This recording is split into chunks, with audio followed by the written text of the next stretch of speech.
Listen up, you guppies. The enemy is evolving and invading our lands. The time to strike is now. We need you to deploy our elite force of mosquito fish and neutralize the enemy. Mosquitoes will breed in many backyard-standing water bodies such as green swimming pools, ponds, and fountains. Mosquito fish are a natural method of control and will stop the enemy before they evolve into fully fledged fighting machines. This will reduce the mosquito population and promote safer communities for all of Hillsborough County residents. Report to htfl.gov/mosquitoes for more information on how you can prevent mosquitoes. Good luck, guppies. Make me proud.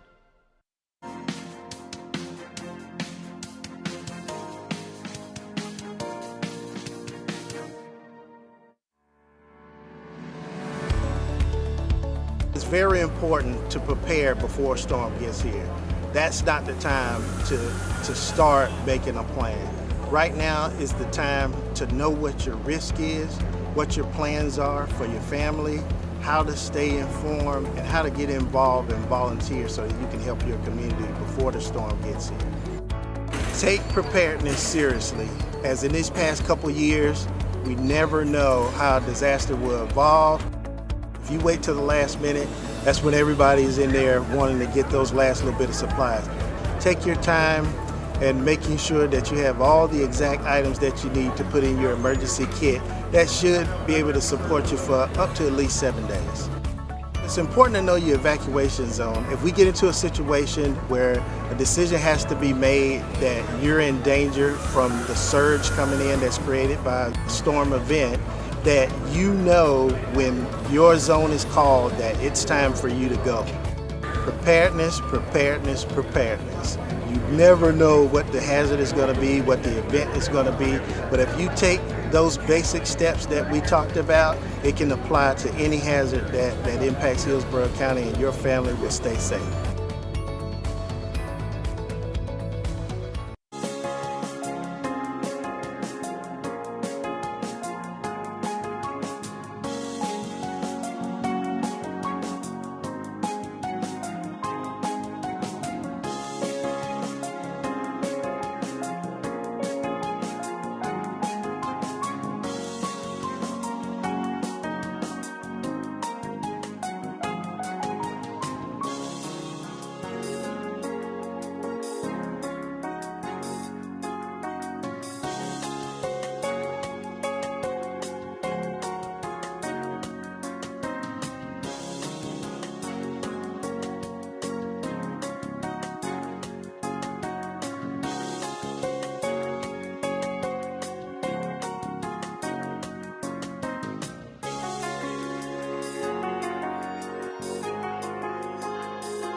Good evening, ladies and gentlemen, and I'm going to call to order now the May 13th, 2025 meeting of the Hillsborough County Charter Review Board.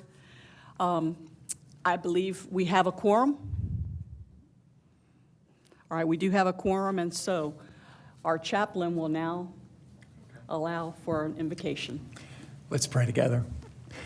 Father in heaven, robed in glory, we thank you so much for this opportunity to gather together. We thank you that you've entrusted us to this role. We pray, Lord, that you'll give us wisdom, that you'll give us understanding. You are a God of order. You're always the same yesterday, today, and forever. All of your promises are yes, and you are here with us, and we thank you. We pray, Father, that we'll continue to look towards you, that you'll grant us the wisdom that we need to make the decisions that we need to make, and we pray all of this in Jesus' name. Amen. Amen. If we could stand for the Pledge of Allegiance, please. I pledge allegiance to the flag of the United States of America and to the republic for which it stands, one nation, under God, indivisible, with liberty and justice for all. Okay. And Ms. Cardenas, do we have any public comment? Okay, thank you. All right, in your packet today are the meeting minutes for April the 8th of 2025. If you could please review those minutes, and when appropriate, if someone can make a motion. I make a motion to accept the minutes. Okay, we have a motion. Second. And is there a second? Okay, so the motion is by Ms. Hall, a second by Ms. DeRoche. Any discussion on the motion that's pending? Anyone need to make any corrections or additions or deletions to the minutes? All right, all in favor of the motion, please say aye. Aye. Is anyone opposed? Like sign. Okay, all right, thank you then.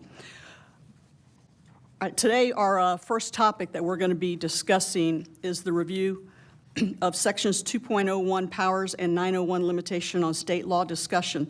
Ms. Hall made a presentation at our last meeting, and I'll start today by asking whether or not you'd like to make some additional comments, or if you'd like to, again, because we do have someone here today that wasn't here at our last meeting, if you want to go through a brief presentation.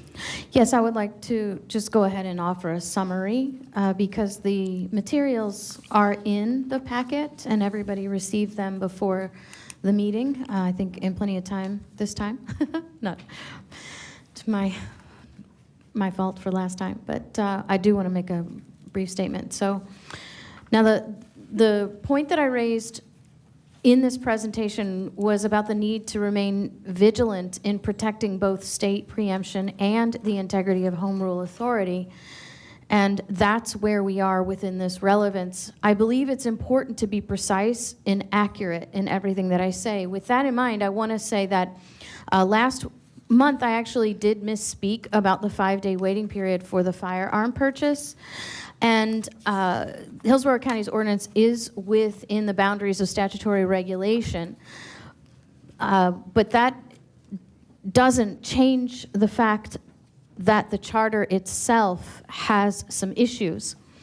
And the focus of my presentation today is the need to clarify and align 2.01 and 9.01 in our charter to ensure that they reflect the constitutional structure we are bound by to protect the county's lawful autonomy and prevent costly litigation by legal ambiguities. So last month I presented proposed amendments to sections 2.01 and 9.01 of the county charter, which are in detail in the packet that has been received.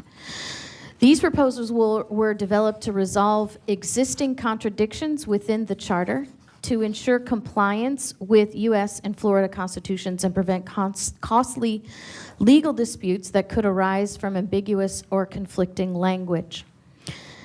These amendments are critically important because Florida is a home rule state, granting counties broad authority, but only within the limits of federal and state constitutions and general law. Sections 2.01 and 9.01, as currently written, send conflicting messages about whether and how state law applies to the county.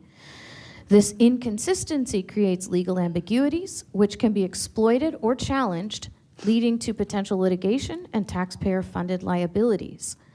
The proposed amendments are nonpartisan and preventative. They are not about changing the nature of local authority, but clarifying its boundaries to protect the county and the public. So with that in mind, I would like to point out a real-world example of what happens when ambiguity in the charter goes uncorrected. During the COVID crisis, Hillsborough County formed the Emergency Policy Group, or the EPG, and this EPG ended up making some pretty wide and sweeping decisions on public health and safety. They directly impacted every resident in this county. But here's the problem. The EPG was formed outside the authority granted in our charter and in a way that violated the principles of home rule, the charter's own language, and the Florida Constitution. It bypassed the Board of County Commissioners and operated in a legal gray area. It came from the ambiguities in 2.01 and 9.01, sections that, as written, send mixed signals about whether the county must comply with general law or how power is allocated under home rule. So as a result, there were multiple legal challenges threatened against EPG. The public trust in the county leadership was shaken. I mean, if you remember, I can't remember a time when Hillsborough County board meetings were as attended online as these were. And the EPG was ultimately dissolved under pressure, not because of politics, but because its legal foundation was unsound. This is exactly what these amendments are designed to prevent. By adopting these clarifying changes, we eliminate the gray zone that allowed the EPG to form unlawfully. We protected constitutional boundaries. And most importantly, we shield the taxpayers from future lawsuits and government overreach. Now, this is not theoretical. We've already seen what happens when confusions arise, and these amendments are our opportunity to fix it before it happens again. I thank you for your thoughtful consideration of these amendments. I do admit that these are rather wonky kind of legal things, but as I mentioned last month, as a constitutional attorney, these are the things that really jump out at me. And I would be personally remiss in my appointment here if I didn't take my expertise and the time in that to offer this up to the commission. I believe in my final statement would be Ms. Latham at the last meeting asked me if there had been any legal challenges against these chartered amendment or these charter provisions. It's a very interesting question because very rarely, if ever, do people challenge the charter, but what they do is challenge the results of the charter. And that's what we see through the EPG. The confusion that comes from the charter itself is what will be challenged, not the charter, until we get so deep into the litigation that that becomes abundantly apparent. So what my hope is that we can actually prevent these things from happening by clarifying. In my materials, I gave you proposed language. I am not suggesting to you that these are the only ways to solve this problem. They are the ways that I think would be clear and concise, but I am open to answer any questions, and obviously many heads are better than one, so anyone who might have other ideas on how to fix these inconsistencies, I think the board would be well-visioned to entertain as well. Thank you. Thank you. Mr. White, sir? Thank you for your presentation. I guess my first question is, I'm looking at the memorandum from the county attorney. Mr. White, can we stop this for just 1 second? Yes. Why don't we go ahead and let Ms. Ferris make her presentation and be responsive to what Ms. Hall has said, and then we can ask the questions.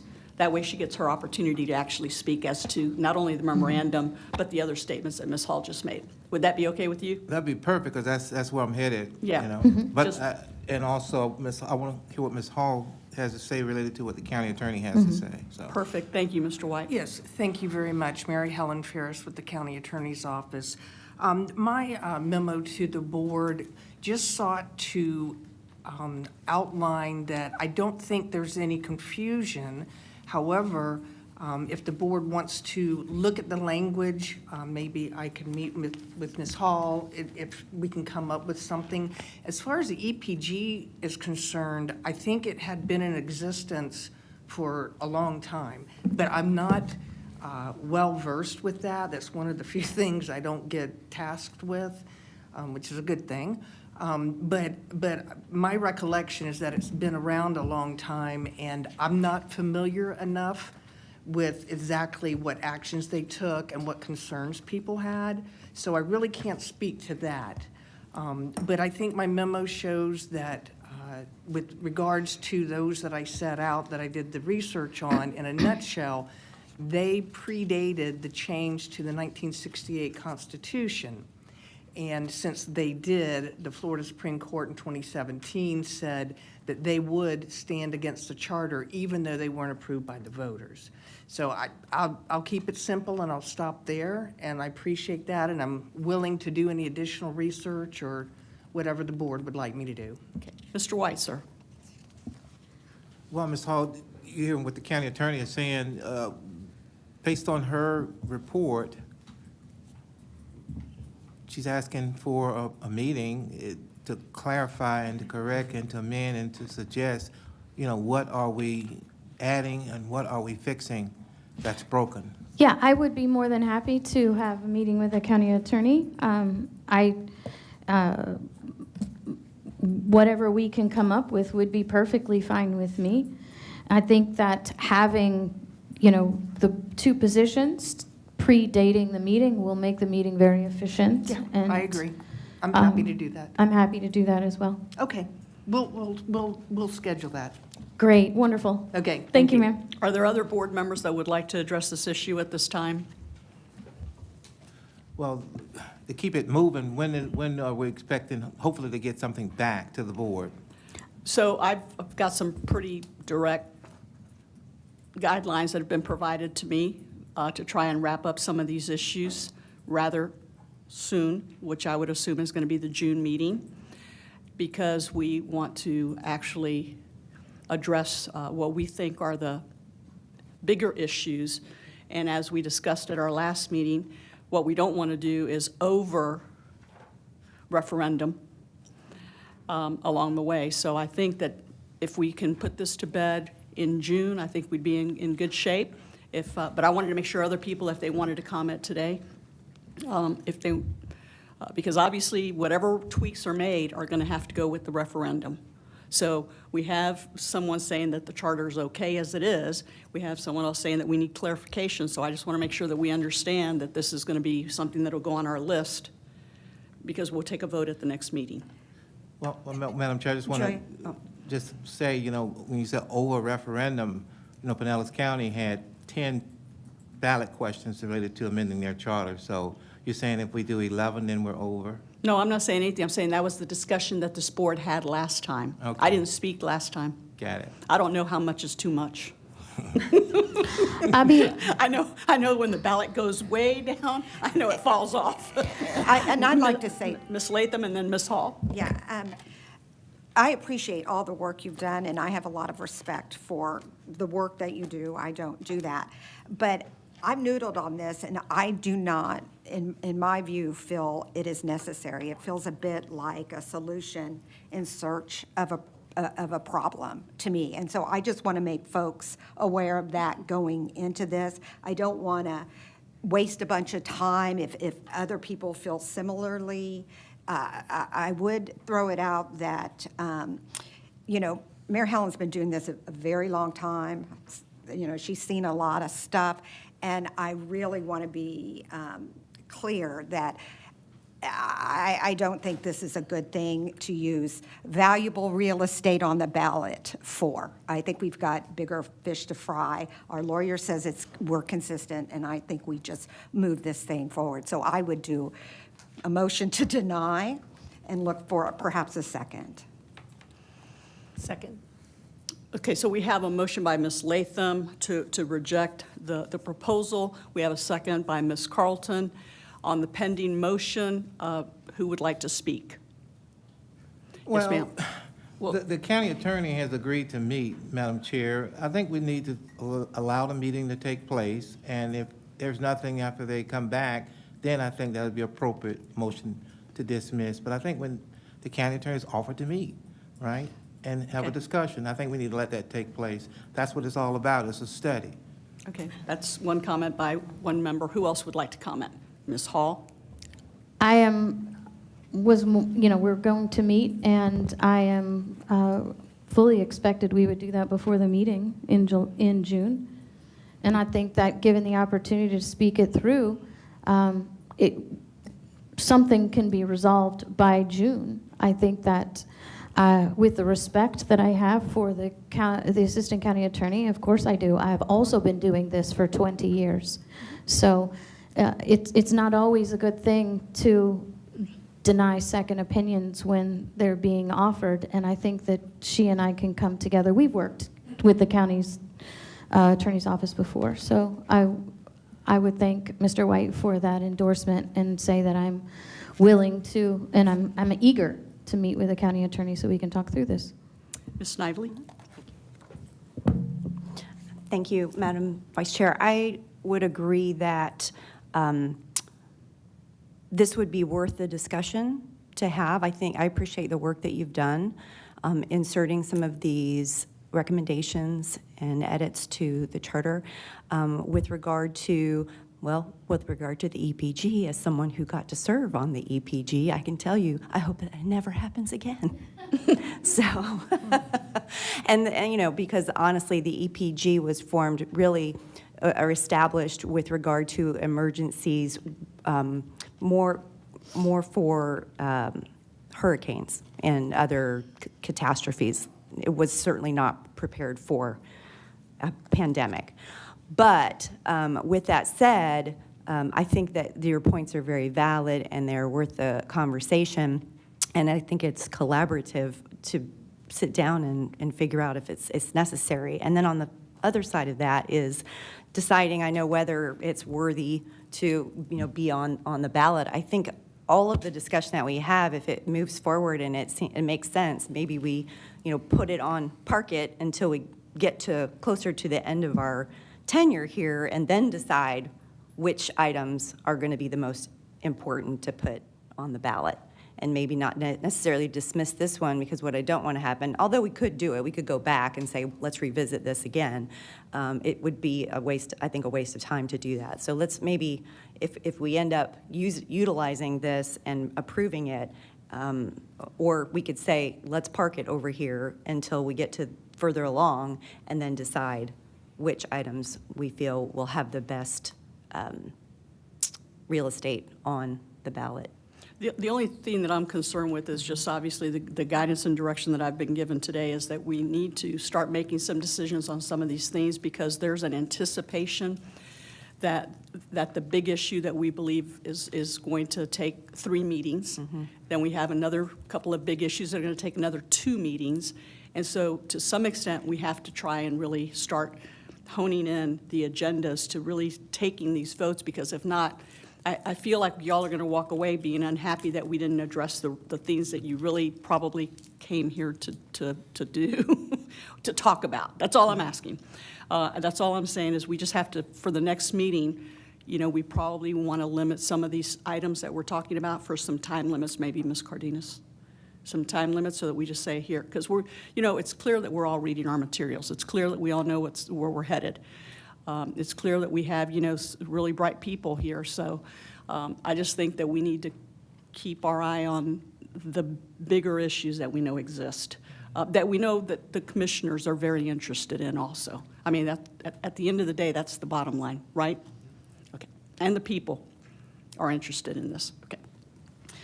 All right, then. I will bump this off to the June meeting and ask that Ms. Hall and Ms. Ferris meet, and if there's a way perhaps for us to have the materials provided even maybe a little bit earlier than the entire packet so that we can take a good look at it. There's still a I know we don't motion. like to do piecemeal too much, but it'd be great if we could know where we're headed when we walk in the door, pretty much with the exception of the presentations that'll be made. Fair enough? Madam Agreed. Vice Chair, there's still a motion on the floor. I know. I I'm can going to ask withdraw. I'm going to I'll ask Ms. withdraw. Latham if she would withdraw the motion, and Ms. Carlton. All right, so the motion is withdrawn. Okay, we will then move on to section 9.09, the planning discussion. If we'll remember that what really was triggered was Ms. Jarosh wanted to have some presentation, and then Mr. White also followed up saying that he'd like to have a presentation also by the Planning Commission. So we have representatives from both the County Administrator's Office as well as the Planning Commission here tonight. They're prepared to make a presentation that is consistent with the packet that you have before you, and they're also prepared to answer questions that you all have tonight. So with that, I don't know who wants to start first, but okay. Great, Melissa, thank you. Okay. Good evening, Melissa Zornita, Executive Director of the Hillsborough County City-County Planning Commission. If the presentation could come up. Thank you. Thank you so much for having me here this evening. Happy to share a little bit about our organization. The Hillsborough County City-County Planning Commission is an independent consolidated planning agency. We are the local planning agency for all 4 local governments here in Hillsborough County. So we do the same thing for City of Tampa, Temple Terrace, Plant City, and the unincorporated Hillsborough County. We were created in 1959 by the Florida legislature. We are a recommending body to the local elected officials. So we make recommendations on the long-range comprehensive plans for all 4 local governments as they relate to issues on growth management, community development, land use, transportation, environmental protection, infrastructure. The only issue that the Planning Commission makes the final decision on is the redistricting of the Tampa City Council districts, and that is in their charter. By interlocal agreement, the Planning Commission provides staff to the Transportation Planning Organization and the Hillsborough River Interlocal Planning Board. The composition of the Planning Commission is outlined in our state statute. It is made up of 10 voting members, 4 for the unincorporated Hillsborough County, 4 for the City of Tampa, 1 for Plant City, 1 for Temple Terrace. Each of those members are appointed by the elected body. Each elected body has a different way of appointing their members. Then we have 2 ex officio members who are required by state statute, one representing the school board and 1 representing MacDill Air Force Base, as it's recognized that those are very important partners in our planning processes. As outlined in state statute, all local planning agencies are required to do certain work products. Our work program for all 4 local governments includes maintaining and updating the 4 comprehensive plans and required maps, such as the future land use map. That's probably the most common thing that people are familiar with because that outlines what people can do with their property. We have done major updates to the comprehensive plan for Hillsborough County in 2024. We're currently working on the City of Tampa's, and we're beginning work on Plant Cities and Temple Terraces in 2026-27. We process amendments to the comprehensive plan 4 times a year for all 4 local governments. We review annually the capital improvements elements and schedules of projects for the 4 local governments. We review rezonings, land development code amendments, historic preservation reviews. I won't read the whole list, but a whole host of different development applications for consistency with the comprehensive plan to ensure that those applications are aligning with the community's long-range vision. Again, making recommendations to the local governments on each of those. We do, we create population estimates and population projections and demographic reporting that guide our planning work. We review agency master plans for agencies such as the airport and the port. And then we do special policy and geographic studies for the 4 local governments, an example of which is like we recently completed a vision for the Fowler Avenue corridor, where we worked with the City of Tampa, the unincorporated county, and the City of Temple Terrace, because the Fowler Avenue corridor runs through all 3 local governments, and created a vision for that corridor for the future. So just a little bit about what the comprehensive plan is and includes. It's required for all local governments by state statute. It guides their decision-making. All decisions on land use, rezonings, capital improvements program, are required to be consistent with the comprehensive plan. It's intended to be a statement of their vision and values and what they want to see for the future of their community. So it's supposed to guide that future development. It's required by state law that we are planning out for at least a 20-year horizon. And it's very important for us that it's created with public input. I saw in your last meeting you had a lot of discussion about how we get input on plans from the community, and we spend a lot of time utilizing surveys, community meetings to get input from the community on our plans.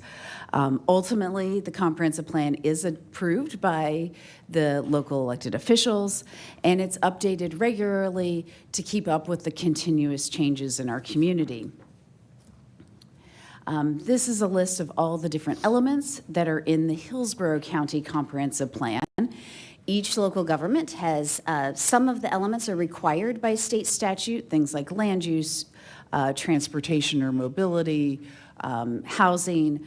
There are certain elements that are required, and then some that are different for each local government, tailored to the local government's needs. For example, Plant City does not have a coastal element in their comprehensive plan, but so it varies for each local government. In Hillsborough County, amendments to the comprehensive plan occur 4 times a year. We have a fairly robust noticing process to get information out to the community and affected property owners. We go above what is required by state law to include notice by signs, mailed notice to adjacent property owners within 500 feet, advertisements in the newspaper, as well as information on our website. We have Planning Commission public hearings that are advertised, as well as hearings with the Board of County Commissioners, and depending on the size of the property, there's either 1 or 2 public hearings with the Board of County Commissioners. Certain size and types of projects are required to be sent to the state for review as well. In the unincorporated county, there is a requirement that a supermajority of the Board of County Commissioners is required to adopt any changes to the comprehensive plan. That is unique for the unincorporated county. That's not a requirement in any of the 3 cities. Also unique to the unincorporated county is that we have community plans adopted in the comprehensive plan. And this also, I heard, was a topic of conversation in your last meeting, was how are the Hillsborough County is so large, how can we plan for all of the different areas in Hillsborough County? And this was something that the county recognized in the early 2000s and said, you know, Lutz is different than Ruskin. How are we going to recognize this in the comprehensive plan? And they started a community planning program and adopted those community plans into the comprehensive plan, identifying that each of those areas has a different vision and goals for their community. They may have different strategies about how they would like to address growth differently because of that. And to date, we have 22 community plans. We're in the process of adopting the 23rd for Valrico. We are regularly updating the community plans at the direction of the Board of County Commissioners. We last year updated the Palm River Progress Village Community Plan. We're in the process of updating the Riverview Community Plan right now. So that is a very important means for us to hear from the individual communities and ensure that their goals for their area are articulated into the comprehensive plan.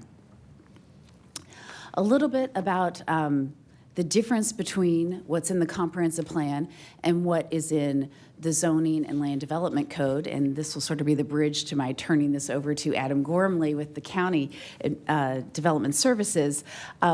The comprehensive plan guides the future land use, or the left-hand column of this slide. It works in conjunction with the zoning and it guides the broad purpose of the land, the character. It divides things into general categories. So it might say that something is residential and it allows up to 20 units per acre. It sets broad parameters about what is guiding that area's growth. In the zoning, it will get into greater detail about what that 20 units per acre might look like in terms of height and setbacks and specific building types that could be. Can it be apartments? Is it just townhouses? How is that going to look and feel and function within the community? And but all of that works together to maintain the health and safety and welfare in the community. Again, just kind of articulating out there multiple layers to how we plan for the community, the comprehensive plan being at the top, being the vision, the broad articulation of how many of these tools work, things like our urban service area that guides where the growth will occur within our community, the broad range of uses, the zoning and the land development code getting more specific in articulating how that will occur, and then even further getting more detailed into site development and the building code. And this is probably a really good space for me to turn it over to Adam. Does the board have any questions of Melissa while she's up here, or would y'all prefer to see the second presentation first? Second presentation, okay. Very good, thank you. Thank you. Good evening, board members. My name is Adam Gormley. I'm the Department Director for the Development Services Department under the County Administrator. I'm going to speak a little bit about the development process, and Melissa touched on this. We have a three-stage development process. The first stage is zoning. I'm going to go into detail on all of these. The second is a site development subdivision review, which is a permitting stage. And then final is building permitting, and that's the stage at which structures are permitted to go on land. First, I'll talk about zoning or rezoning in Hillsborough County. The zoning in Hillsborough County is, as Melissa indicated, intended or does implement the Hillsborough County comprehensive plan.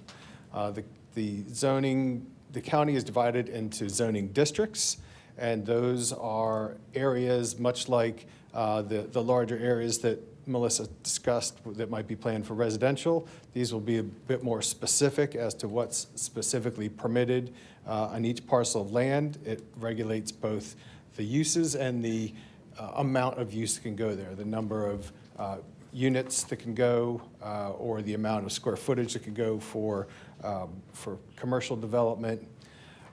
We have two different types of zoning districts in Hillsborough County. We have standard or Euclidean zoning districts, and these are districts that have established development parameters. So a RSC4, for example, residential single-family conventional 4, will have the same requirements for the most part wherever they are in the county. If it's in Brandon or it's in Riverview, it's in Ruskin, the same rules will apply. It'll be the same setbacks, same height, same maximum building coverage. We do have also planned development zonings, and these are custom zoning districts that are site-specific, and those are governed by a site-specific site plan and conditions. And there might be similarities to those, but those are custom districts for each parcel of land. And those are very helpful tools to use when compatibility needs to be addressed, if there's certain sensitive areas around a proposed development that needs some special protection. A planned development can achieve that. All the property in Hillsborough County is currently zoned, has a zoning district to it, and if there is a use that is desired to be, that's different than what the zoning would allow, that would be a rezoning. There's a rezoning process to allow that. This is a noticed public hearing process, and ultimately these are decisions made by the Board of County Commissioners. The Development Services Department makes recommendations both on aspects that are related to compatibility, transportation, and natural resources. We get input from relevant county departments. Water resources, big part of that. And each of those rezonings are done to implement the comprehensive plan. So that the high-level control that the comprehensive plan establishes can't be superseded or changed by zoning, but there are multiple zonings that could be consistent with the comprehensive plan. As I said, it's a public hearing process. The hearings are publicly noticed. There's an opportunity for public to be heard. There are standards that govern the approval of, or actually approval or denial of rezoning applications, and that they must be supported by competent substantial evidence. And that's sometimes a little difficult concept to convey. There are rights that are established for properties, and simply because something is not desired by a number of the public, it doesn't necessarily mean that that's a decision that we could defend. We actually have to have evidence in the record, and we do provide the board with competent substantial evidence in terms of staff reports and professional recommendations for all rezoning applications. Once a property has zoning that's appropriate for the use that's desired, the project moves into the permitting stage. And there are two different types of permitting. One is called site development and the other is subdivision. The difference between those two is a subdivision will establish multiple lots. So it'll cut a parent parcel into multiple smaller lots. Both processes involve engineering plans for the layout of the site. That include on-site circulation, utilities, landscaping, grading of the site, and transportation improvements. And I'll go back to transportation in just a second. It is also at this stage that concurrency test is applied. And so concurrency is a process that is rooted in state law, grounded in the comprehensive plan, and administered through the Land Development Code. And what it basically stands for is that certain public infrastructure must be available to support new development at the time it comes to develop. We have a robust program for park concurrency and school concurrency. Any project that comes, it's going to have an impact on park system or school system, will be reviewed to make sure that there's adequate capacity that's available for that project coming on board. We also have water and wastewater concurrency, and this has been something that's been a focus recently. The water and wastewater concurrency deals with the actual capacity to serve a project. Is there enough water to deliver to it? And is there enough capacity to process the wastewater that comes from it? The Board of County Commissioners recently reviewed and updated those concurrency requirements based on some challenges that were identified with delivery of service. So one of the aspects that's been added for concurrency is there must be adequate delivery capability. Enough sufficient pressure can be provided to get water to customers, and that was something that was recently added to our concurrency test.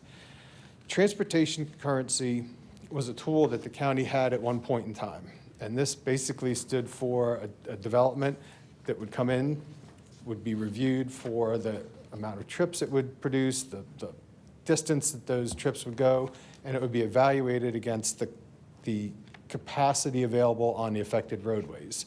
In short, if there wasn't adequate capacity available, then the project would have to either wait for that to be created or provide an improvement to offset their impacts. We no longer have transportation concurrency. It's been effectively preempted by the state.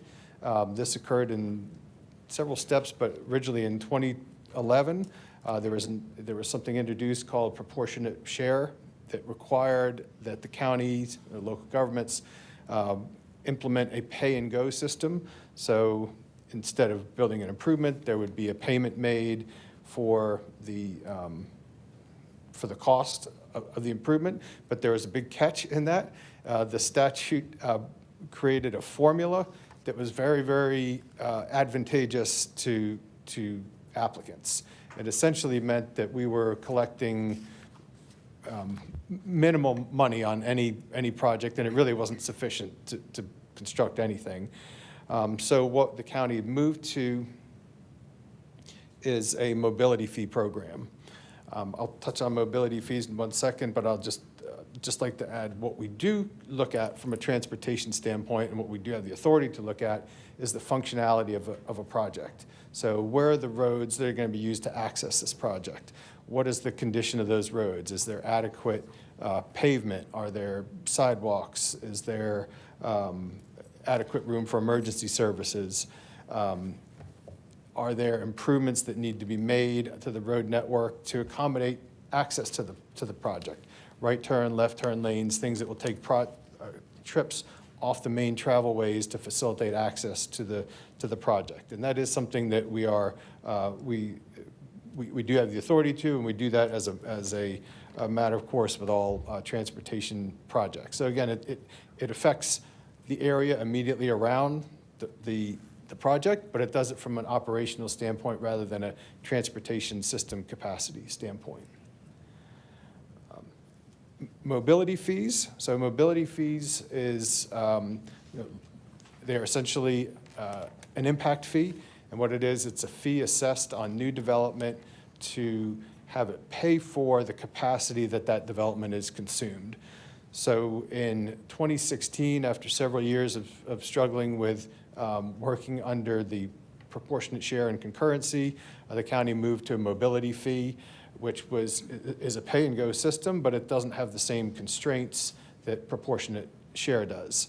So mobility fees are calculated based on different types of development, and it's based on the trips that are generated from that, how many trips on an average are created, and what's the length of those trips. That trip length and generation is translated into an amount of roadway that would be consumed, and that cost of that roadway is what's the basis for the mobility fee. So mobility fees are assessed at the building permit stage. So when a project comes in to, to permit actual structures, that's when the use gets identified and the size of the use. The permit will be assessed a mobility fee. That mobility fee must be paid before a certificate of occupancy can be issued for the project. And a certificate of occupancy means the structure can be occupied, impacts can be generated. So we are before those impacts are on the road, we are collecting those mobility fees. Mobility fees are collected and deposited in trust funds, dedicated trust funds. So this is not money that gets mixed in with general funds. They're specifically earmarked for transportation capacity improvements, and those improvements must be part of the county's capital improvement program. From a defensibility standpoint, those fees must be spent to benefit the fee payer. So the idea is we're assessing development for the impact that they're generating, and then we're spending that money to recreate capacity that'll serve that project. And we do that in Hillsborough County by having expenditure zones. And there's 5 expenditure zones in the county, geographic areas where an improvement is deemed to benefit the entirety of the area. The last part I'll talk about in the development process is the building permitting process. This is the place where the Florida Building Code and Florida Fire Prevention Code is enforced. It's a pretty standard process of submission of drawings, design plans that show how a structure will be built. They're reviewed by plans examiners, licensed plans examiners, to ensure that they comply with the Florida Building Code. Once that's confirmed, permit is issued. Once the permit's in hand, vertical construction can start, and a certificate of occupancy is issued when all inspections of the project have been approved and all the supporting infrastructure is built. So while the building permit certificate of occupancy process in the building code focuses on the vertical structure, the county's development regulations require that any other facilities to serve that project, road widenings, turn lanes, sidewalk improvements, those all must be done before that project will receive its certificate of occupancy. So it brings it together at the end that the project is all ready to go by the time it receives a certificate of occupancy. And that concludes my presentation. I'm available for any questions, along with Melissa. I have a question. Yes, ma'am. First of all, thank you, Mr. Gormley, Yes, ma'am. both of you for being here this evening. How does Live Local affect this entire process that you all have outlined for us? Yeah. Well, Live Local, you can take the zoning part out of the equation for Live Local. So the Live Local Act is a law passed in 2023, amended in 2024. Looks like it's going to be amended again this year. Maybe. Yes. And what it basically stands for is it preempts the county's comprehensive plan and zoning and authority of the Board of County Commissioners to make decisions on rezonings and comprehensive plan amendments if a project is providing affordable housing, and that is at least 40% of the units are affordable to households making up to 120% of the area median income. And a project that meets those qualifications is permitted to develop at the highest density allowed anywhere in unincorporated Hillsborough County, and at a height, there's some differences in the height, but generally a height within a mile of that site, or 3 stories, whichever is greater. So it is really, while I understand and appreciate the efforts to have housing affordability, noble cause, the Live Local Act really is taking a lot of tools away from the county and from the Board of County Commissioners to make those decisions. The Act specifically says that those Live Local projects are to be administratively approved by staff, and that the Board of County Commissioners can have no role in that process. So it is a tremendous wild card. So my follow-on question is, well, from my perspective of everything you've described, Live Local sort of negates this whole wonderful process that you just outlined for us. It imposes upon communities things that are not consistent at all with the community from the past and character and whatnot. But so the only way to fight Live Local is at the legislature level, is what you're telling me, right? State level. At the legislative level, that is where, if the outcome of Live Local is not desired, of having potentially high-density development anywhere within the county, it would take a legislative change to undo that. I will say we do have the authority still to permit the sites and the buildings. So while it might be larger than we could otherwise, the zoning or comp plan might otherwise allow, we still do apply concurrency to it, school concurrency, utility concurrency, and permit the sites like we would any other multifamily, but the inherent, is this the appropriate use in this location, is taken out of the county's hands. Okay, thank you. I just have one other comment. I live in South County, so this is this description of the process very enlightening.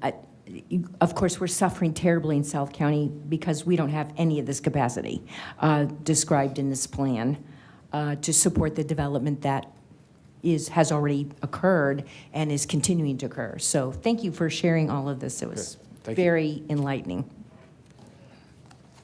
Other comments or questions? Ms. Hall. So again, I want to thank you both for this. I have been very well educated on some problems that I too see Ms. George, I actually live right on the southern border of Brandon and the northern border of Bloomingdale in a community that was built in 1976.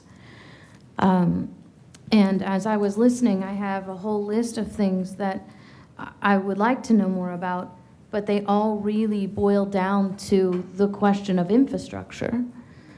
What is your capacity in these new developments saying, I'm sorry, we can't do this until we catch up with our infrastructure failings?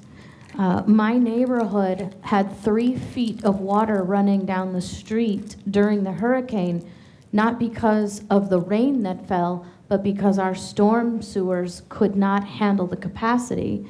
Because it was a storm sewer problem, my insurance refused to cover the damage to my home when that 3 feet of water in my street came into my house. So I'm hearing this stuff about live local and what's being commanded on us in the new developments, and I would just like to know, what does your department have the authority to do to put the brakes on some of these things and say, I'm sorry, we can't do more until we catch up with the failings that exist now? So from the transportation side, we are effectively preempted from denying applications for their transportation impacts. And when I say that, I mean their impact on the overall network, operational things that we can address. But the roads are too congested. It is just no longer a basis for us to be able to recommend or to defend a denial of a rezoning application. So please excuse my question, because I'm really sort of coming from ground zero here.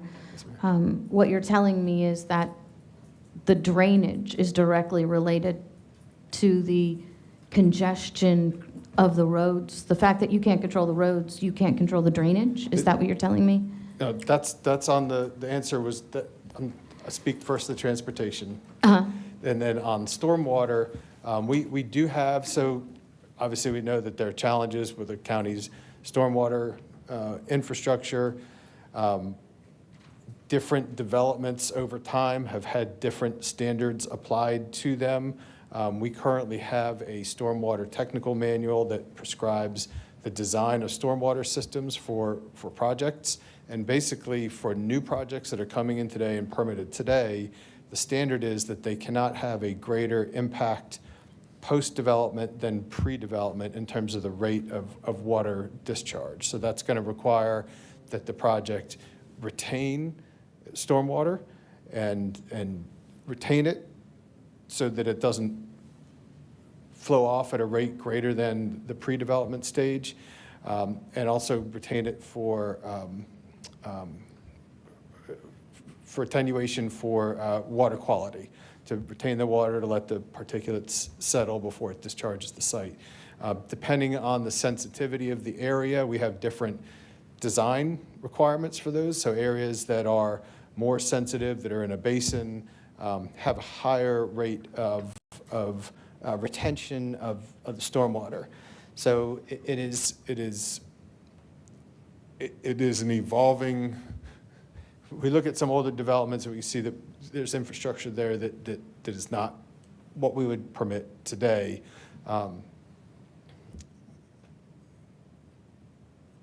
But we do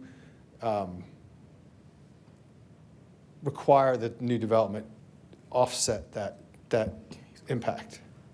So my final question is then, after all of the post-storm information that we collected, there was also a great deal of problem with stormwater and flooding in the high-density housing that was potentially created through the Live Local Act.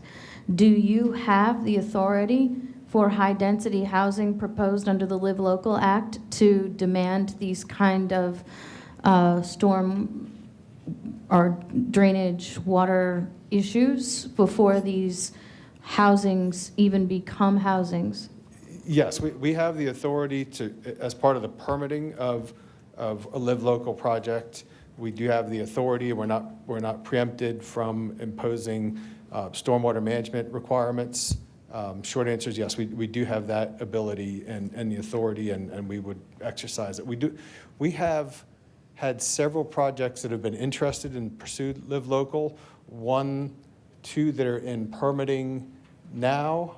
We have not had any actually built, but they are being held to the same standards that we would any other similar development, regardless of the Live Local. That element is not preempted on us. I have one final question.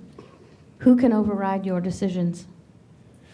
So we make recommendations to the Board of County. So we have several things. We make on rezoning applications, we make recommendations to the Board of County Commissioners. Those are just the recommendations. We do have the authority to approve plans. We have authority to approve conditional use permits and some changes to plan developments. Those decisions are appealable to a land use hearing officer, a county appointed land use hearing officer who can override a administrative decision if it's found to have been made in error. So, Mr. Gormley, so when you talk about retention, just previously you were talking about they had to be this water had to be retained Yes. before it could be dispersed through the storm system. Are you talking about like what, ponds, retention ponds? Yeah, retention ponds or basins, yes, physical construction that will physically retain that water from leaving the site, except at a specified rate. So it'd be a stormwater pond, for instance. We'll have a weir that will hold water until it reaches a certain level and then Right. and then discharge. So I'm trying to understand better your statement that it cannot have a, I think you said it cannot have the prior impact and the post-impact, right, have to be. So are these ponds being used as, because sometimes I think it's hard to determine that, the after effect. I mean, we had areas flood in the past hurricane, Helene and Milton together, that had never ever flooded in the history of the development, right? So how do you really, even if you use a retention pond, how do you really determine what kind of engineering can you do to determine the post-impact? All right, well, that's a great question. So there are different design criteria for ponds and design for a 25-year storm or a 50-year storm or a 100-year storm. And what that is the average amount of rainfall that would be expected in, say, a 25-year storm, a storm that has a 4% chance of occurring. That volume of water that would come onto the site is calculated, as well as the impervious surface on the site, so the area in which water cannot percolate through. And the amount of water and the amount of impervious area will dictate how much volume that pond needs to have to hold the water. So, I mean, to your point about storms, you know, if a storm occurs that exceeds 100 year. the design, yes, then you know. Which is entirely possible. I Yes. mean, if you, so let me ask just one other question. So how do you, so every, you know, things operate, there's actions and they result in other actions, right? So how do you incorporate into this planning what changed around this community? So for instance, I'll give you, if there was a golf course, or if there was an orchard, or if there was a, you know, some kind of agricultural land that surrounded previously this development, which of course we know acts as an absorber, right? Absorbs a lot of this water that comes in a storm, even if it's not a 100-year storm. How do you incorporate that into the planning that you do to see what effect that will have if that land goes away? So two things. One is if you have a site that is conveying water across it onto, say, a development site, that water that would historically come across would need to be taken into account on the new development. In the case of, say, a new development and a golf course, orchard next door, golf course is going to be sensitive things. that the idea would be if that area was developed, then the new impervious surface on that area would need to be accounted for in the design of the stormwater for that orchard. So, the one feeds into the other, and so I guess I'm stumbling to say that site should have a design that would be the same as a new development project, and if it was an older project, older development that say didn't have the same level of stormwater control, then the amount of water that's coming across that site into the new development site would have to be factored in to the sizing of their stormwater system. One more follow-up question so you mentioned circumstances and results of Live Local. Are you reporting that, what you're uncovering, are you reporting that back to the legislature, since they seem to be the only ones that have any control over that? What our experience is with what happens when we change the density, everything with Live Local? Because it seems to, from my little bit of research that I've done, it kind of bypasses everything. I mean, yes. Zoning just goes out the window, and you can do whatever you want, basically. Yes, and I failed to mention one important thing about Live Local, and I should have mentioned this, that Live Local applies to properties that are zoned for commercial, industrial, or mixed uses. So an area zoned for residential is not subject to Live Local at this time. We do a monthly report to the Board of County Commissioners on Live Local projects and the status of them. I know that there has been some communication to the legislature. I believe there was a joint letter from Hillsborough, Pasco, and Pinellas County expressing some concern about Live Local that was done, I believe last year. So there's been communication to them, but we also can see some of the changes that are being made in response to challenges that we see and steps the county has taken to try to manage the effect of Live Local. So I know that I believe that there is attention being paid to how local jurisdictions are handling it. Does anyone else have other questions? Okay, so Mr. Coons and then Dr. Collins. I was hoping you guys answered my question, asked my question, and I wouldn't have to ask it. Sorry. You got there almost. My question is so simple, but I can't get to it until I go back here.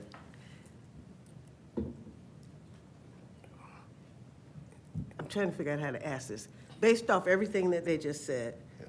I've been to Texas a couple of times going to conferences. And whether it's Uber or taxis or whoever leaving the airport, they know where the flooding is.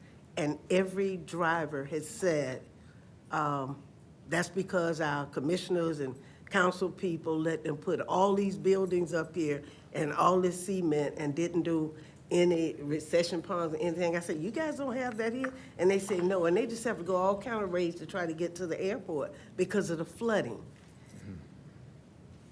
I'm hoping that with what I just heard described here, that's going on in South County and other areas in the county, that we are much more aggressive in what things that can be done, because this is not just happening in the county. I mean, I live in the city, and I live in an area for the last 52 years, and it's never flooded, and Lewis Avenue go down it, and Lewis Avenue is now flooding with heavy rain coming all up in the house. We never had problems with that. And every time we look, another apartment complex want to go up in a single-family home area. And so I'm hoping that with what has been asked here, that we take a serious look at what's going on so we don't end up being like Dallas. Because they say they only have cement around there, and because they've let everybody do too much building. Having said that, and I just needed to say it because we just finished talking about the flooding and trying to get buildings, 7-story high apartment, 2 more, 3, 4 stories, and they're on the periphery of your areas. and we don't see the ponds that are conversation ponds or whatever. But my question is real simple. When you were talking about mobility fees, and I heard what you're saying, I kind of remember years and years ago when they had an impact fee, and I heard you say it had impact. Is mobility fees the same thing as impact fees? It's the same animal. It's the same, legally, it is the same as an impact fee. Okay. Our county used to have previously had transportation impact fees. They were much more limited in what they could be spent on, basically roads. The mobility fee has a broader ability to spend on other capacity enhancing transportation improvements, trails, transit. Those are things that are enabled under the mobility fee ordinance. Okay. And under your point on stormwater, the county, under the board and county administrator's leadership, is embarking, actually currently has meetings ongoing to try to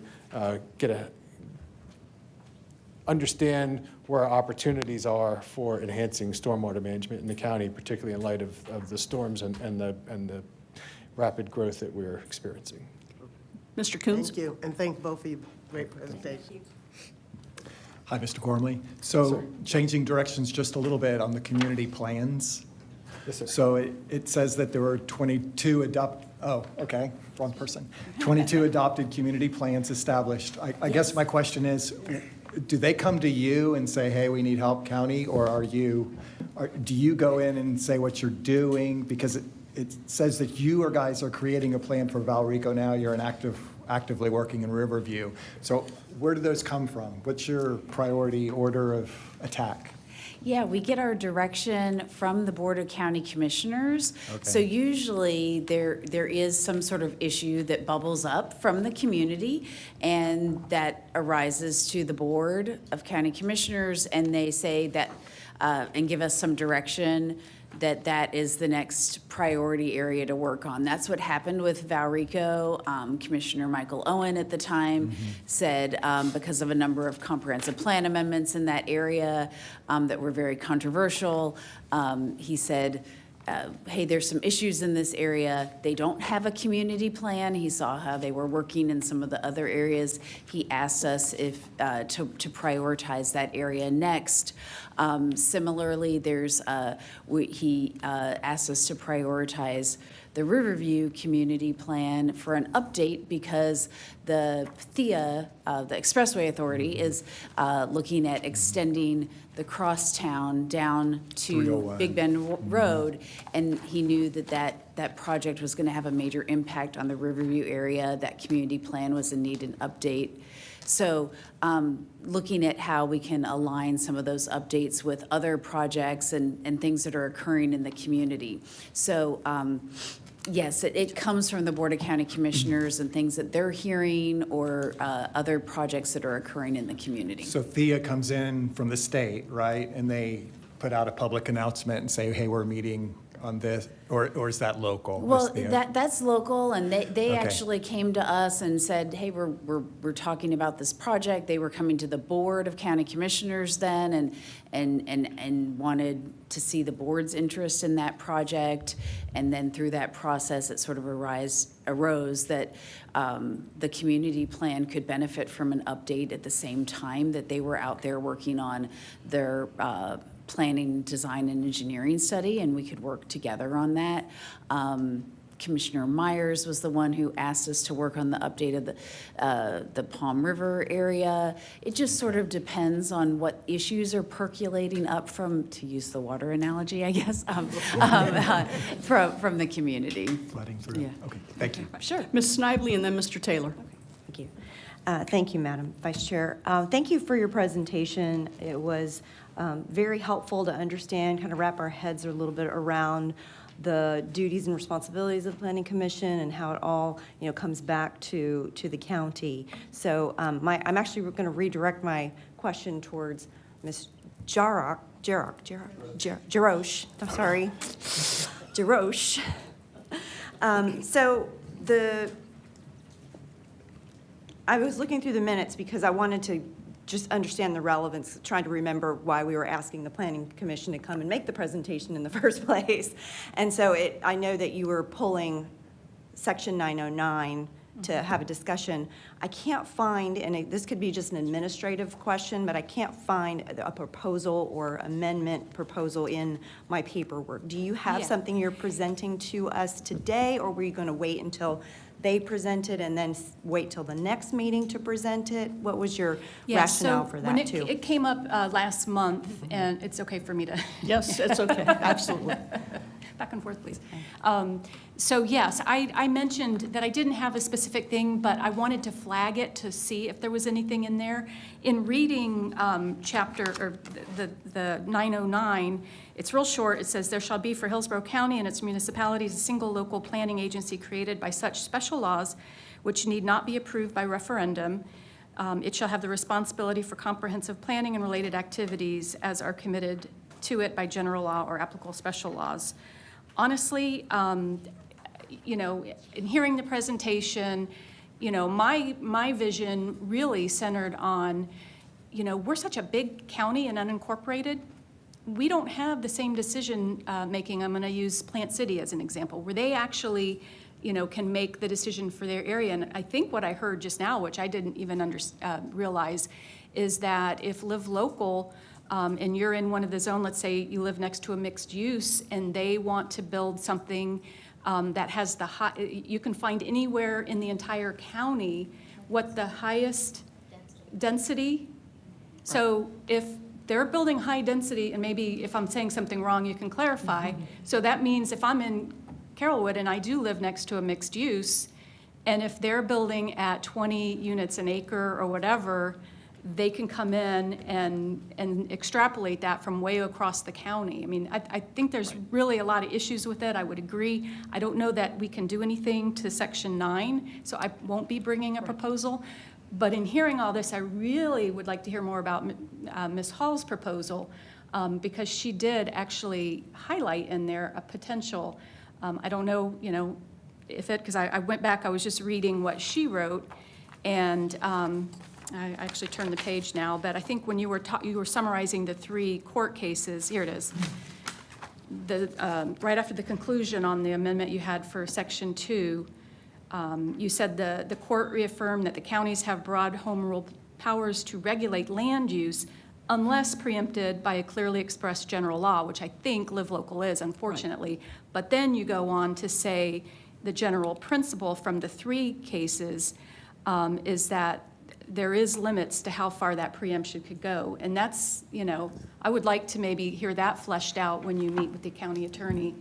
Because I think that's the way to go to get what we So I think one of the things that what we really had landed on, and I know Mr. Taylor wants to speak, is there anything we, as the board, that is looking at changing the charter, is there anything that you all can think of that we can do with the charter in making any types of tweaks?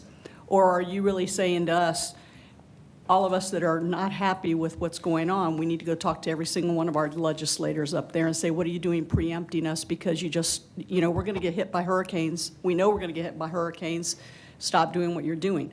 So the real question for us is there anything that you think that we can do within this charter? Within this charter.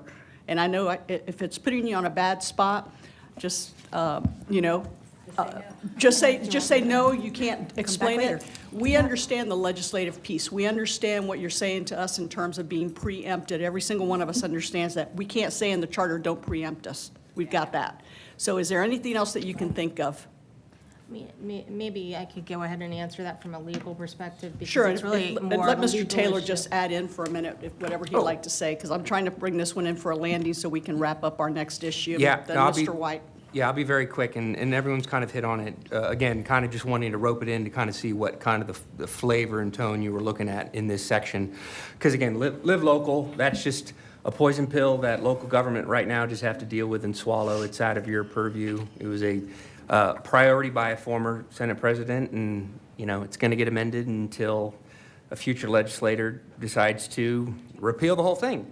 But to what Ms. Holt was just asking is kind of, you know, in terms of our discretion, our purview, our mandate, is there anything we can chew on within this particular section 9.09, for us to ruminate on. I have my own particular thought or opinion, but would love to hear more. And I think you're saying you'd like to do it from a legal standpoint. I because think that's I think appropriate. Live Local is an extreme example of the level of preemption that the state has authority over. But it is not the only place that preemption has occurred. The concept of the Planning Commission is a state creation, both at a local special act, but also through state law. We have to have a local planning agency. So those things, the majority of the land use and zoning realm, it is a creature of home rule, but it's also a creature of state law, and it's also a creature of private property rights. So from a charter perspective, there have been jurisdictions, and I looked at this a little bit, that have made efforts in their charters to put in some levels of restrictions.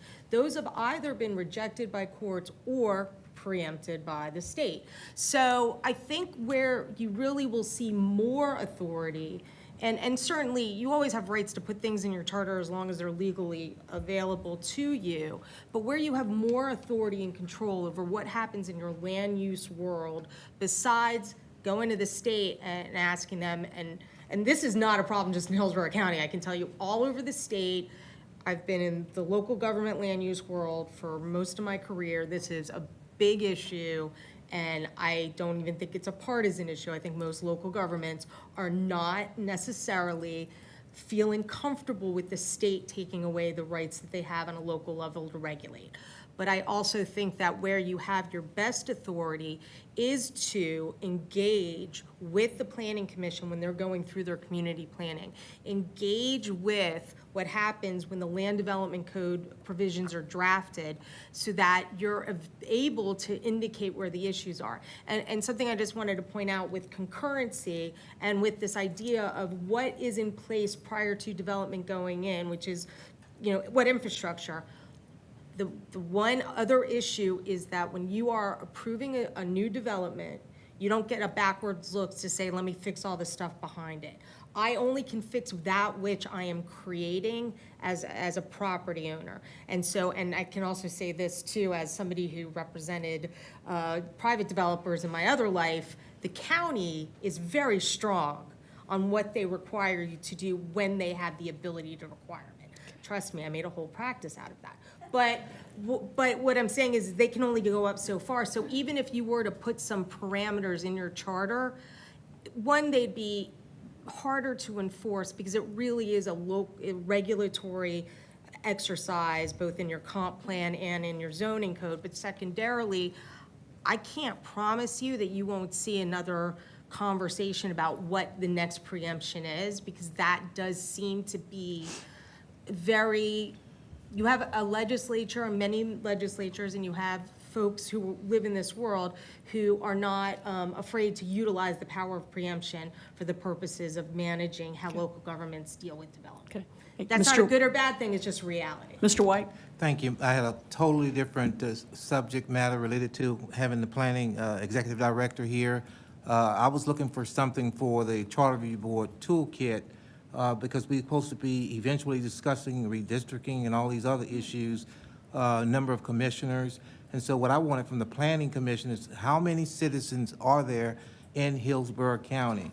African American, Hispanic, Asian, you name it. And I was hoping you can give us something to put into the record of the Charter Review Board for the members to take a look at.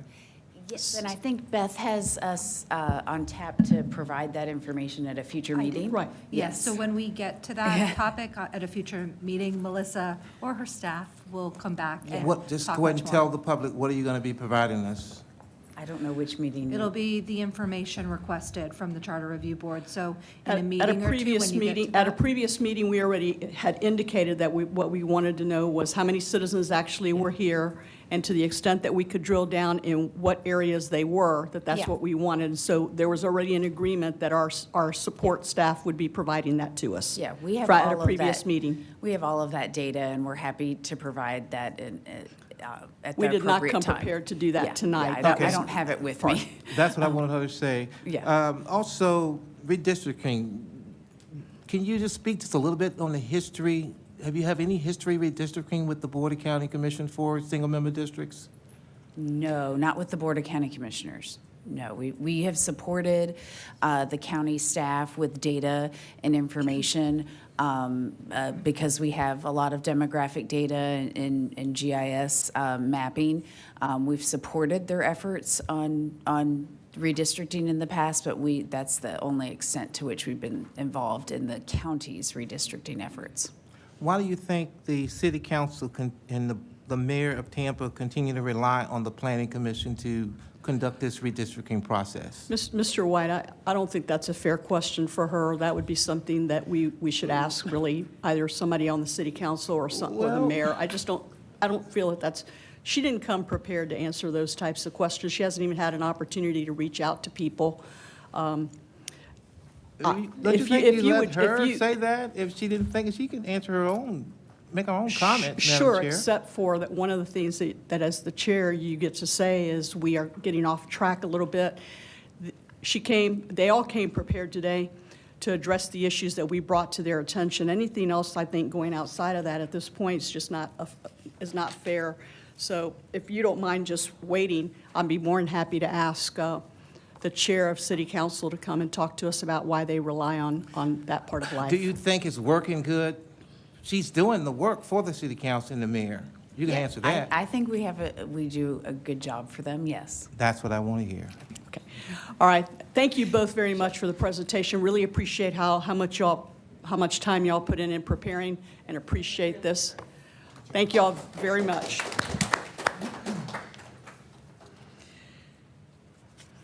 Okay, Mr. Roche. Now, just before we get started, we have about 35 minutes left.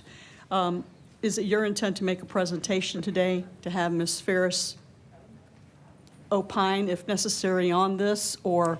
Yeah, Okay. I had requested them to do a look, and I think that was the last page that they supplied here. Okay. So yes, if you will allow me, I'll go ahead and speak briefly to it. There was a section, a handout that I put, it's after the presentation slides, Section 8.05, financial impact statements. And I can actually give you a little history on financial impact statements because there were several of us who actually attended the Charter Review Committee in 2011 when that was around. And this was one of the things we had requested. We felt that the charter needed to be amended to allow information so that people going in to make decisions on charter amendments, tax increases, whatever changes to the charter, or any other type of legislation that impacts Hillsborough County, that voters could be informed. What ended up, the Charter Review discussed it. They didn't take our recommendation exactly. So what it ended up being was a 75 words towards, and to give a 2-year cost estimate on the increase or decrease in revenues or cost to the county. The revenue would be, let's say, a tax increase, or a cost to the county might be losing a tax. So anyhow, that was put into the charter, and then in 2012, it got voted in, and it's now in our county charter. Now, what's happened, and this is where I had sought clarification, I appreciate, I'm not sure if it was Helen, Mary Helen, or somebody added their information, because I said it's not being placed on the ballot anymore, can you give us clarity?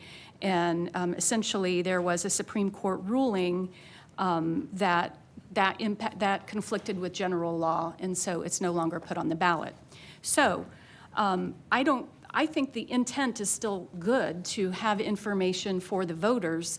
I don't know necessarily it needs to be on the ballot.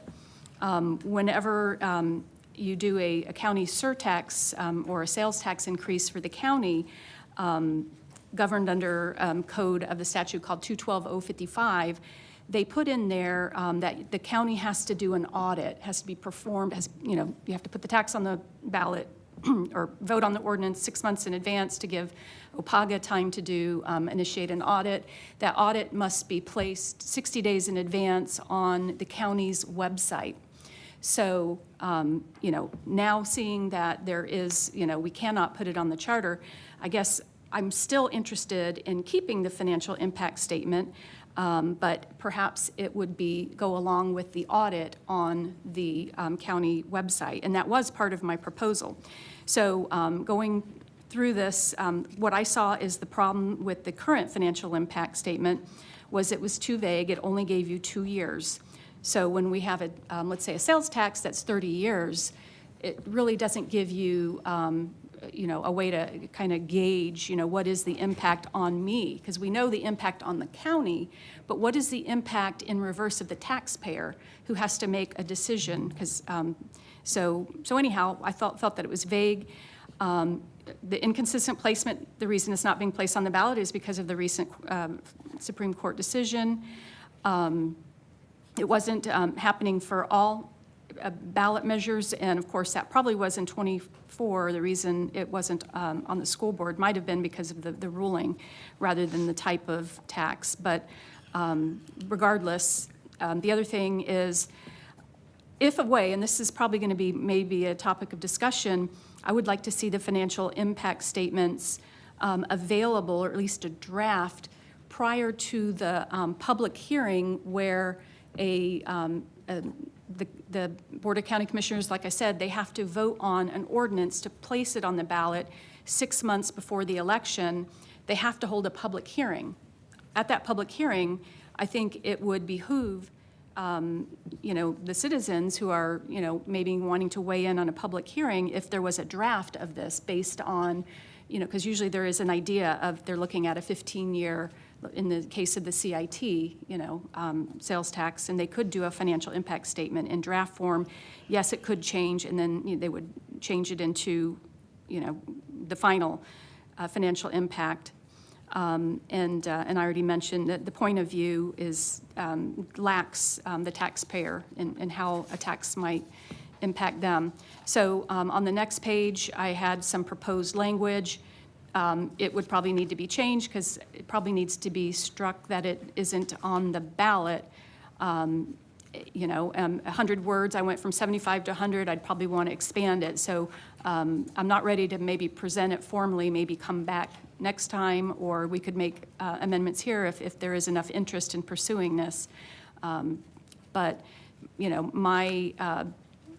what I had been looking at, I guess I'll just read through it because I know we haven't had a chance to go through everything. So what I had proposed for tonight was for all county elections, a separate financial impact statement not exceeding 100 words shall be prepared by the county budget director for all proposed county charter amendments, countywide referenda, and any ballot measure that increases or decreases county revenues or costs, including but not limited to discretionary sales surtaxes, millage rate changes, and special assessments, whether initiated by the county, school board, or other entities. There's other entities that can put revenue-raising things like HART, for instance. They have tax authority to increase or decrease taxes. They're at the cap currently, but they may be seeking to increase that cap. For tax levies, the financial impact statement must include the current rate, the proposed rate, the term in years, the total revenue collected in the first 12 months over the term, using appropriate escalation factors, average household cost in the first 12 months and over the term, using appropriate escalation factors. The financial impact statement shall be located on the ballot immediately following the ballot question. Of course, that would be stricken. A draft financial impact statement shall be completely and publicly available for at least 14 days prior to the first public hearing related to placing the measure on the ballot. The finalized financial impact statement, along with the ballot question and state-mandated performance audit, if required, shall be posted at least 60 days before the referendum is held on the Hillsborough County website in a dedicated ballot measures section accessible via a prominent homepage link. So that was my idea.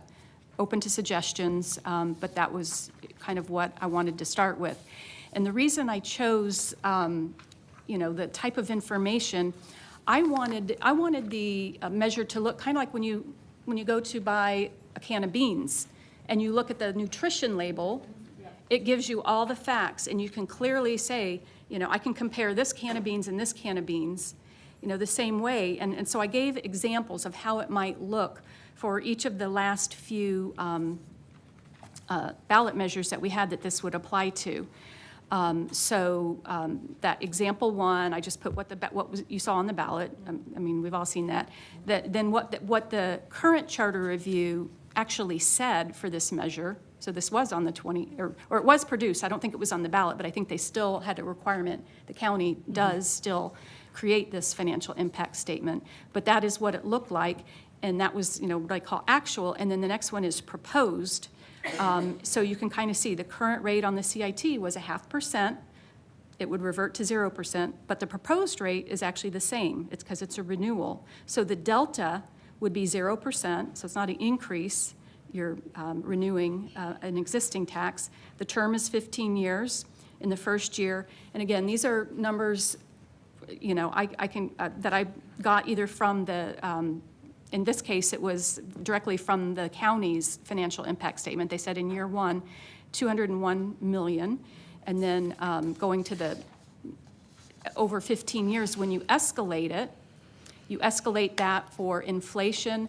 Plus, you're going to have people moving into the county. They know the population projection. So your escalation factor would be, again, I'll leave that up to the county. I know it's roughly, actually, this was ended up, I backed it in because I was curious because they gave a second year figure as well. I think they used a 6.1% escalation factor in that case, which makes sense. Inflation was higher back then.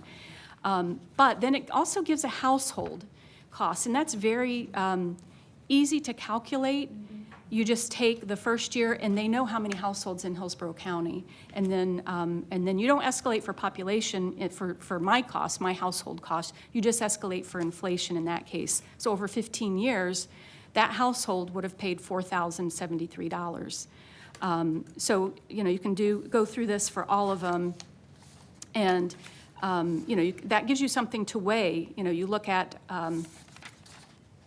Where's example 2? I lost my place. Is example 2, is that the millage, the school millage? Okay, yeah, the transportation sales tax. Where did I go? That's the CIT. Oh, okay, it's right on the back here. Yeah, so you can see the same thing there. That one, for the average household, that was a 30-year tax. You can just go down real quickly, and you can see, oh, that's a $12,000 impact to my household. So it kind of gives you that real easy way to weigh it. But, there's also benefits. The ballot question tells you, wait, it's going to do these great things. So, it just gives the voting public some information that they can consume when making these decisions, because there's really not a whole lot out there. So anyhow, it's right now, it's still being required by the county to be performed. I don't think it's as effective as it could be, and I would like, my proposal would be to add, maybe expand it to up to 100 or 150 words from the 75, and then, put in those terms that I mentioned, so you kind of have a real easy reference that people can look to and understand the impact and what this decision is that they're about to make. Ms. Ferris, do you have any comments you'd like to make before I ask the board what their sentiments might be?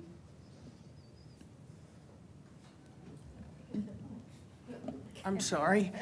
No, I think those changes, if the board wants to do theirs, the only thing that I would say is that it can't be on the ballot, but that's the only piece of it. So all of the other wording in there, only that on the ballot is preempted, so the board can decide and do and whatever they might want to do. All right, comments by the board. Ms. Snively? Thank you. I really like the transparency that this offers voters, and especially in the context of how it impacts a particular household, because I think that is kind of an anomaly for, or not anomaly, Well, if the sorry, menopause brain. Enigma for people. Sorry.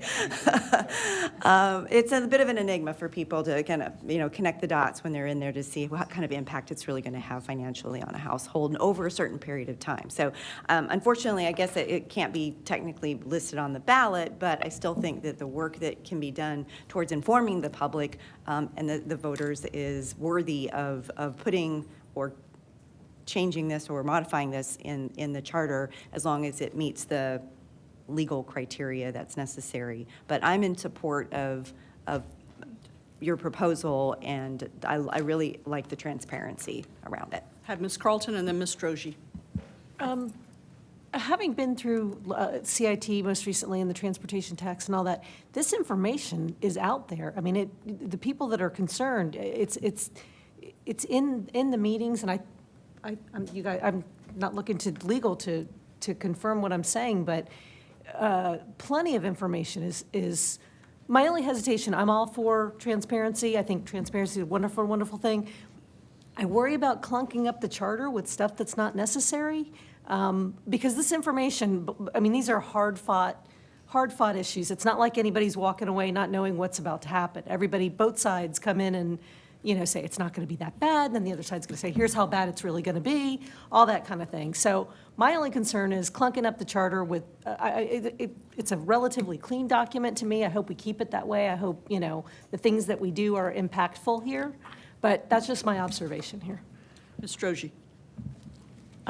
Well, first, Karen, thank you for this. I appreciate your work on this.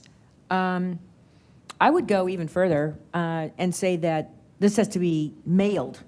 It has to be provided in black and white to every single household that's going to have to pay whatever this tax is going to be, or this surcharge, rather than just sticking it on websites and saying it's available here, there, and everywhere. I mean, I don't know. People don't pay attention to that. That's been my experience. So, yeah, thank you for this. I like the transparency also, because now when you look at that, what it's actually going to cost you as a household. Ms. Hall? So I just have a question for legal. This may be something that you guys can follow up on. The conflict that was mentioned is Florida Statute 97.0015. In review of that particular Florida statute, it references that it preempts all matters covered under chapters 97 through 105 in Florida statutes. My question would be, what exactly is the problem with the words? Is it the fact that it says it's on the ballot? Because in my study of this, I found that it's actually 101, chapter 101.161, that mandates financial impact statements for constitutional amendments be prepared by the Financial Impact Estimating Conference, not by the counties. So is it possible that even though this statute preempts all matters that are election-related laws or regulations, is the problem not that it's required to be on the ballot, but who is creating the impact statement? And if that really is the problem, because I'm going to be honest, this was just what I did when I saw this. If the problem is not that it's placed on the ballot, but that the wrong people are doing the analysis, that would be a very simple fix. We say, okay, Financial Impact Estimating Conference, do this statement for us, then it can be placed on the ballot because we are following 101.161. And that would just be my question for you. I had not thought about that, but I'd be happy to look into that and see if their county has any authority to tell a state-level agency what they need to do for us. Well, I would personally think that would be something they would do, since they're mandating we use this particular entity to do that. Then the second, the follow-up question would then be, I agree, this is information that needs to be provided. I agree that placing it on a website somewhere is not effective because people don't look at it. It's basically entire campaign law practices are dealing with the fact that people don't go to websites and look at them. So what would be the solution that would be available to us to provide this information? That, just echoing what you did. Yeah, we'd be happy to look into that further and come back when we've, really looked at this a little bit closer on what option you might have. Mr. Coons? Could it go with a sample ballot when those are mailed out to follow up information on the, I'd have to check with the supervisor of elections. because that is mailed to everyone. It's already a cost that they're going to carry. Yeah, correct. I'm just not sure off the top of my head what the election code says that can be on the sample ballot. I think, to be clear, what it really boils down to is what is an election-related law or regulation. At what level does that kick in? Okay. Do you think that you can have the answers to these questions for the June meeting, or would you like to bump this? No, I think we need to get this done quickly and bring it back to the board. If there's anything I don't foresee, but that we would need more time, I certainly would let you know. But for the most part, we're ready to try to get everything, to keep this rolling. Okay. I'd just like to make one comment, too. Yes, ma'am. I agree with Sue. These smaller issues, cluttering the ballot, making for more work when it can easily be done and is often done on many, many issues. I do not think that kind of a thing is appropriate for our charter, period. Whatever other ways we could do it, it's really not appropriate for a charter amendment, and I just want to say that on the record. And if you think that we need to have a supervisor of elections come and talk a little bit about, obviously, they've taken a lot of heat in sending things other than a ballot in an envelope. They've taken a lot of heat, and so I can just, I want us to think that big picture. I don't want to create an issue for the future for our supervisors of election that they're in some way. Right, I certainly can call Craig and see what his, Mr. White? Yeah, I guess is it a charter amendment that is needed, or for the Board of County Commissioners to amend the ordinance that exists related to this matter? So is that a more feasible way without, quote-unquote, cluttering the charter? Can you look at that? It certainly seems like it could be something that's procedurally done through the county administrator or through the Board of County Commission, as opposed to the specific amendment of the charter. It seems like it could be more easily done in that fashion. Yeah, and It's certainly ministerial. I agree that I think it's ministerial. I think that the intent of what we want is already in the charter. What you want is you want to know that you have a fiscal impact statement out there. How we procedurally do that, because if not, you'd be probably making attachments to the charter in terms of examples, and we may be getting into someone else's silo. That's all I'm just thinking, just to toss all that out. Yes, ma'am? Yeah. If I could respond, I don't think it's cluttering the charter. It exists in the charter. Yes. And it's invalidated by the Supreme Court decision, possibly. I mean, we'll get the further ruling of that. So it's just. Stand, but I thought the Supreme Court. No, the Supreme Court says you can't place it on the ballot, but the charter language stands that the county budget director shall. The citizens of Hillsborough County voted that they want a financial impact statement, so they still produce them, I believe. Right, but it can be produced without changing the charter. It's going to be placed on a number of communication tools throughout the county. They do it on all kinds of things all the time. Well, then it's clutter to have it to say on the charter that you're supposed to have it on the ballot, and it's not. That can be confusing to people. So it's a cleanup, and while you're cleaning it up, you have to it has to be a vote by the people anyway. You might as well have false information. So there does need to be, in my opinion, a single source that people can trust, the county budget director taking, the direct things. You can get they know the population estimate increases. They know the current inflation that they use for all their other planning, and they can escalate it based on the term of the, and so this is very, it's information that, is black and white. It can't be, biased. So I think Mr. Roche's position is that this particular section's got to be modified no matter what.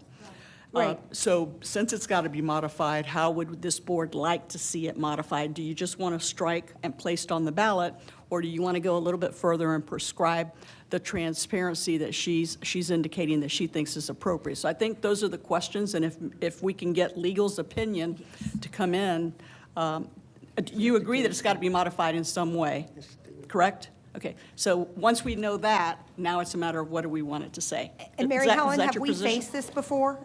Have we been able just to footnote due to this, you can footnote it without going through all of that?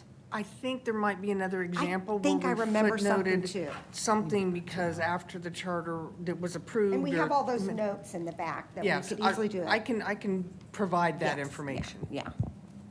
Okay, so we kind of know where we're headed on this at this point. We're going to just get all this information first, and then we'll decide at that point.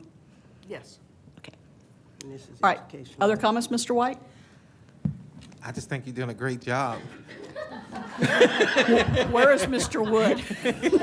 You know, Mr. Roshi? I just want to make one statement about the charter and this reference on several occasions of not cluttering up the charter with unnecessary language and so on and so forth. Well, you know, the charter that started out we're living in a completely different county now, and we live in a completely different kind of society now, and especially a very litigious society. And I think that the devil's in the details, and so I don't look at it so much as cluttering up the charter. I look at it as clarifying and protecting us and anticipating, because we only meet every 5 years, anticipating things that might develop in those 5 years. Because we are, like Hillsborough County's, I've been here since '89 with my parents living here. It's a completely different county than it was in 1989. There's no comparison. And so I don't view it that way. So I just want to go on record saying if we need to be a little more detailed, we need to add some things, that's what we're here for. All right, so I think we know what we're going to try to do for our next agenda. Ms. Cardenas, you want to tell us what it is that we're going to have on the next agenda? And just since we do have a phone call from a commissioner and everything else, let's just tell everybody what all we should plan for. Sure. So, you know, we'll start out with the regulars, the call to order, invocation, public comment, review and approval of the minutes. We're bringing back section 2.01 and 9.01. And then section 8.05. Now, Commissioner Bowles' office is interested in coming to talk about the fire chief issue, either next month or the month after, depending on how you all would like to schedule. And then we did have, you know, the several other issues that you tagged in the first meeting, so. So I think let's try to get through as many of the more simple things. I know it doesn't feel like it's simple because we're having a lot of discussions, but I think we're going to get a lot more public comment on some other matters. So I'd like to clean up some of the stuff that's outstanding if we can. Are we good with the Planning Commission language? We can say that that's good to go? Okay. Ms. Snively, yes, ma'am? I just wanted to ask, because I guess it's a little bit of the elephant in the room, but I know that Commissioner Bowles has asked us about 4.02. It's been mentioned and alluded to several times about districting, increasing the number of commissioners for districts, redistricting, obviously that would be necessary. When would we be beginning our talks about that? Because July? It looks like July. It looks like if we can all agree what we want to clean up in June and be mindful of our time, I think, you know, we all know kind of where we're headed. I think we can plan on July, August, and probably September. Okay. If I had to guess. Okay. And yes, but we can all be here. We can all be here. And of course, you know, because the legislative session has been extended, and because you can have add-ons to bills that are out there, there's 16 bills out there, you know, we still need to be mindful. Even though everybody thinks something might be dead, it may not, it may resurrect. So I think that we have to kind of give a little deference right now to the legislative session that's been semi-extended to June 30th. Thank you. Chair, quick Yes, sir. question, and this is deja vu, and I recognize we beat a dead horse last meeting and the meeting after that. But in preparation for our next meeting, so we know, you know, our role, and I want verification from staff. So when we take up these items, these presentations that we've heard, and we want to officially move forward, that's a simple majority by this board. And then you work out the language, and then it is publicly noticed, so the public even knows what they're coming to provide input on. And then after the public comment is then when we would need to get 10 votes by this board in order for it to get on the ballot. Is that correct? So it's like 2 votes on the issue. We vote to move it forward, and then we vote for the final language. Perfect. But it is my hopes that we will vote on all these things that are outstanding next time. Just want to make it clear what the process is. Thank you. Madam Chair, Vice Chair, Yes. thank you for filling in.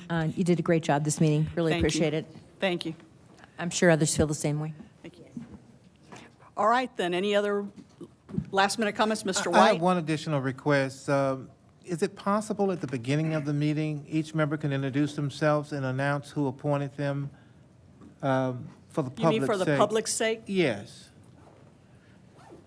If you look at the history of the board, I think they've always done that in the past. Yeah, would you just put that on the agenda and just let Mr. Wood know what we're doing? That'll be great because my last name will be finally pronounced correctly. Drogi. Drogi? Okay. real super simple. Well, you know, I was trying to be very formal instead of calling everybody by their love first that. I love name, that. but it's like, It's I may as well Drogi. go to the first name. I just marked it after you wrote it. Okay, that's how you do it. All right, thank you all very much for everything. Thank you, thank you. Do we have Mary to do a Helen, motion to Liz, end, or and we have to Julia. motion out, right? Excuse me? We You have to motion out. for me. You gonna motion out for Yes, me? I'll motion. Motion. I'll perfect. second. Motion out in a second. So a motion by Ms. Hall, a second by Ms. Drogi. All in favor, aye. Thank y'all. Have a great.